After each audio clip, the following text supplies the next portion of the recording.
नमस्कार and a very warm welcome to Prerna Samvad once again. जैसा हमने लास्ट एपिसोड्स में बहुत सारे लीडर्स से बात की है, उनके एक्सपीरियंसेस थे 26 साल, 25 साल, 32 साल एंड इनफैक्ट हमको उनसे काफ़ी कुछ सीखने को मिला है।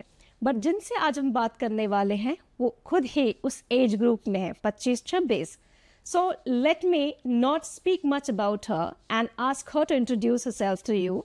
And I will just tell you her name. We are talking today to Janvi Pawar today. A very warm welcome, Janvi. Thank you. We do a lot of research about you, and we see a lot of podcasts about you, and content and everything. Can you give a short, brief information about yourself to everybody? Absolutely. Namaskar, team, Sakar, family, whoever else is going to be watching this.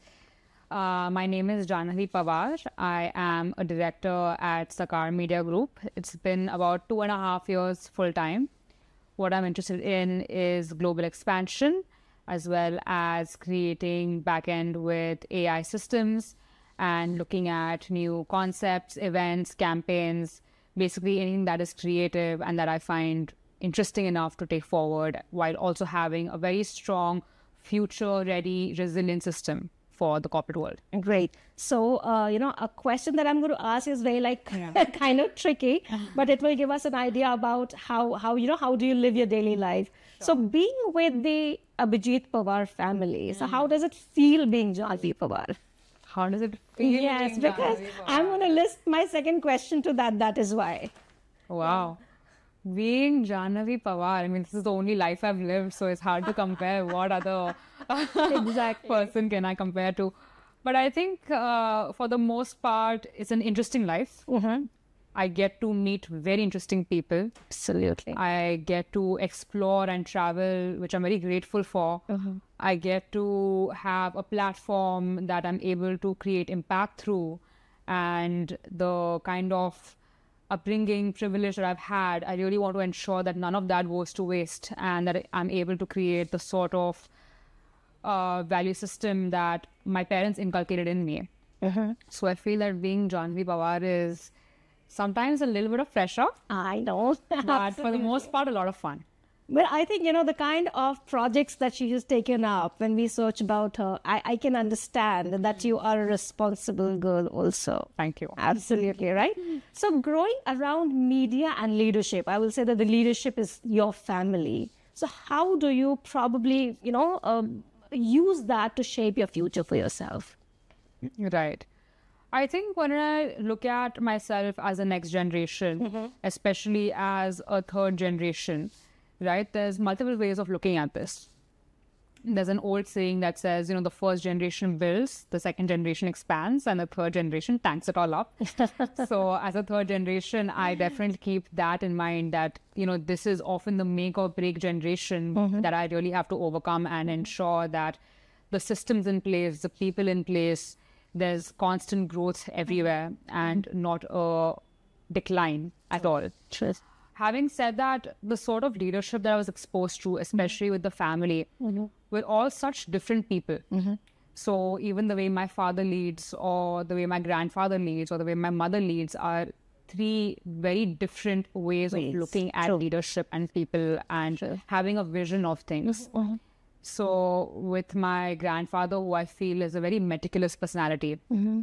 tends to be very hands-on things, wants to know every small detail, is also extremely sharp and knows things, right? Like actually remembers every tiny detail that there is. Uh-huh. With my mother, who's a little bit similar to my grandfather in that sense of also being equally meticulous and hands-on and very detail-oriented. And my father being a little bit more hands-off when it comes to working with things, but having a very strong vision. Mm-hmm. True. And having a very strong sense of clarity and focus and having this innate ability to almost think 20 years ahead of people. Okay. So I think I have been definitely exposed to the different kinds of leadership in just one tiny household. Absolutely. And I think I'm sure it must be very interesting. Absolutely. I mean, I'm not even considering the pressure that you have on you. No, not at all. So of so many months that I have been here, and of course, I have done my research about Sakal also and about the family also. So you have, we definitely call Sakal as an organization with a lot of, we have a good legacy. So how do you take the legacy media and the digital reinvention that you want to bring about? So when we look at the digital space, Sakar was actually the first mover. So we have been digitally transformative for the past 2 decades. Yeah. Whereas when you look at most other regional media houses, they only began entering the space about a decade back. True. So we had, the first website. I remember at some point the editors telling me that they would have to manually moderate comments, which is not done today. True. Right? So from our very early times, I feel that the senior leadership and just the team as a whole in Sakar has been digitally transformative from a very, very long time. True. So where I look at myself and in terms of seeing where legacy media can be taken forward, it's more from a point of view of what can I envision for the next 20 years, 30 years, using the systems and the digital platforms that we have today, whether it's AI, whether it's looking at collaboration or integration, making more data-driven decisions. So for me, the reliance on traditional media in terms of print is going to be there. I don't see that shifting in the current stage at least. But having a very strong future outlook to things is of course quite important and imperative. I'm pretty sure. When I was researching a little about you, since we did not get a lot of time to talk to each other, I found something very unique, which is called Doka Coda. Is that right? If we do research about you, we find this mentioned very evidently that you're working on a project like this. Would you tell me something a little about it? About it? Yeah. Absolutely. So for me, actually, I love games. I love things like crosswords. I actually play Sudoku every single day as well, which my grandmother was also a big fan of. And for me, looking at the game space was mostly another way to reach out to a newer audience and a younger audience that we could have a stronger connect with. Having said that, Doka Coda was the first digital product of Sakar where we combined gaming in its print as well as the digital form. And I think my biggest learning from that, honestly, was just realizing how creative our teams are. Because every game made it in the Doka Coda paper was created by our team in-house.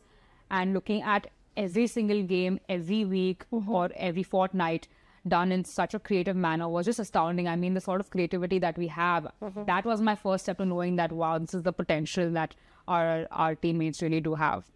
But on the digital side of things as well, we have, of course, various games which are also differently created and made for the digital first population, which is also along the lines of brain games, because we don't want it to be just mundane gaming all the time. We wanted to actually have some sort of a positive impact. So here we focused on the concept of brain games, which is where Doka Coda brain game essentially came along. Great. So I'm probably 2 generations ahead of you. So now I understand why every leadership here says that the Gen Zs are a lot to learn from. So a question around Doka Coda itself, that, picking up these so for me, if you ask me, I play games. But how do you, so you have thought of taking it up as a project? So how do you pick up your next big idea to work on? It's like the next big project to work on? That's a great question. For me, when I think of that question, I remember 2 mentors, actually. Okay. So one of them, of course, is my father, AP sir. And we were having a conversation once and he said, when you look back at history, study how empires fail and why they collapsed. Because when we see historically 200 years back, we had kingdoms. Today we have businesses. Essentially, it's the same concept in just different organizational structures, right? So for me, a lot of the ideas I get sometimes are also from the past. So for instance, we began creating this reader focus group discussion where every month, some of the editors and we go to a new location and we connect with the readers there. That idea I actually got from the Arthashastra, which I was reading. Okay. Which is an extremely heavy text, not easy to read at all. But There was a part where they were talking about how the king must reach out to his subjects in different forms and manners. Sure. So that's what gave me the idea for the readership survey. So looking back at history is one thing. Another mentor of mine who had the privilege to intern with when I was 16 years old, Mr. Kuntal Shah, who I call Kuntal Uncle, once said to me 9 years back, and to this day it's still stuck in my head. He said, 99% of the problems that you have or you will have already been overcome by somebody else. True. So all you have to do is really understand what they went through so that you don't have to go through that. And one way of doing that is reading biographies, autobiographies, learned experiences of people, essentially. And so keeping that in mind, I also, when I look at business books, I don't normally gravitate just towards books on strategy or, divergent thinking or critical thinking, etc., but also the lives of people who have created great corporates, sustained them. Where did they get the vision from? Where did they get their ideas from? And how have they done that? And the failures along the way as well. So that is, I believe, the two, I think, most efficient ways of getting fresh ideas. Absolutely. And I can relate to it, why people actually say be there and experience it, and also, learn from them and not make the same mistakes again. Amazing. I'm learning a lot from you, Janvi. Amazing. So, all of us, I'm sure it's too early for you to have a lot of failures. If I say probably I am 20 years experienced, I may have had a lot of failures, probably I may have learned from. But did you also have some failures or maybe a roadblock that you learned from, but it helped you in a right way? I'll say a pivotal role in your life. I think every form of failure is pivotal, and I don't mean it even in it doesn't matter the scale of the failure, right? Whether it's small or big, that failure has definitely something new to learn from. When it was my startup, for instance, a lot of the assumptions that I had regarding the startup were challenged. And that to me was, in a sense, a mini failure of, I thought things would be this way and ended up being What was that? A product? So that was in the EV space. Okay. And what I learned from that was that, too many cooks spoil the broth, number one. You need to have one person who's calling all the shots at some moments. Democracy has to be handled in a certain manner at a certain time. And when it also comes to failure within my family, actually, my family has always embraced the idea of failure. It was a recurring dinner table conversation where PGP or AP would tell me constantly, like, the younger you fail, the faster you fail, the harder you fail is better, because it doesn't stop you from it won't prevent you from making mistakes. True. But at least the more you make of them in your youth, the chance of you doing them again in your more experienced work life is a little bit lower. True. So having said that, failure to me was always, in a sense, a huge teacher, and it really challenges your ego, challenges your biases, your assumptions, absolutely, which I think is fantastic. So, being in the age group, I'm pretty sure when you think, again, your ideas will be more innovative than I can probably think of.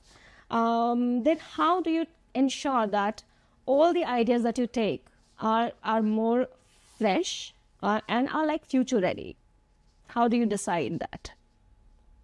I think it's not about age when it comes to deciding whether an idea is fresh or not. I don't think that just because you are more seasoned than I am, I would have a more innovative things or innovative perspective of looking at things.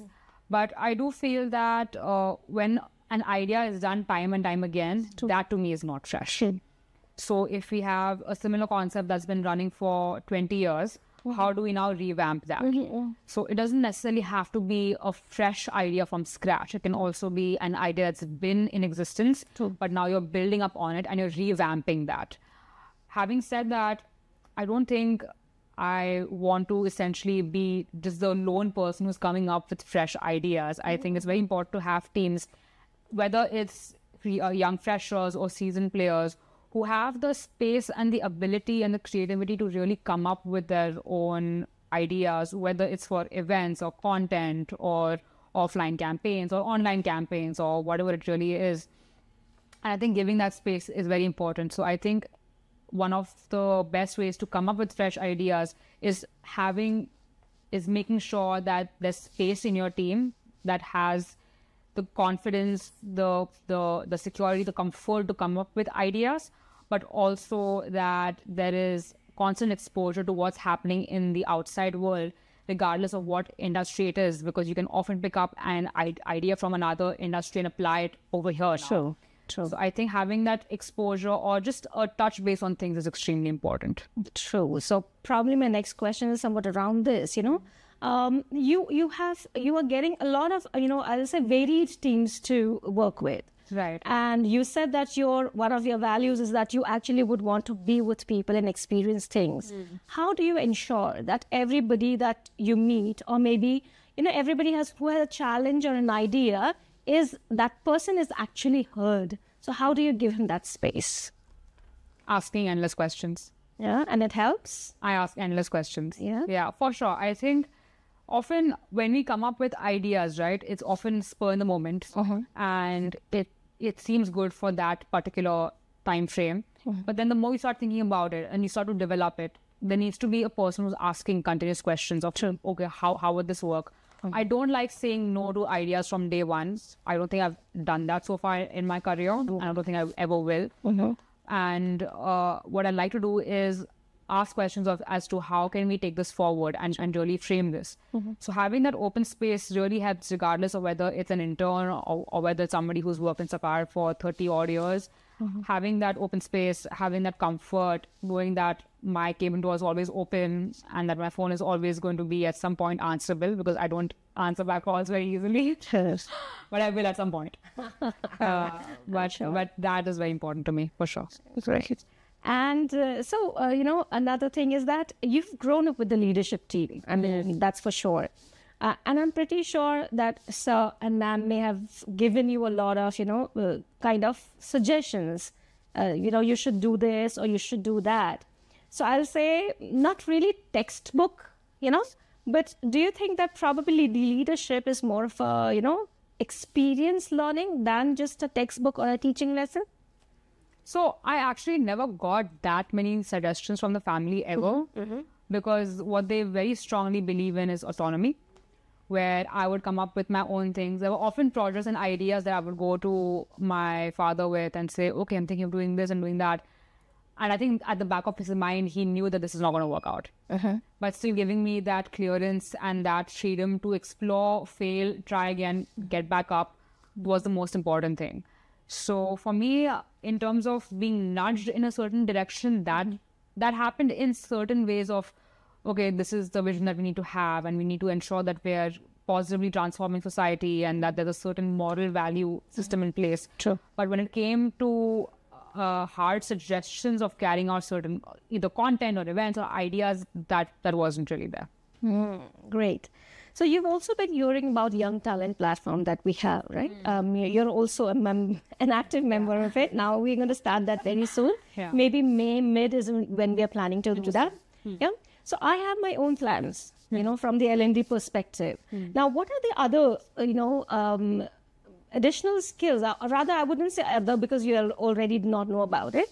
So what are the key skills that you would probably want that the young talent should have to probably be able to bring their potentials up? I think an innate thirst of curiosity is extremely important. That really drives your also creative thinking in a sense.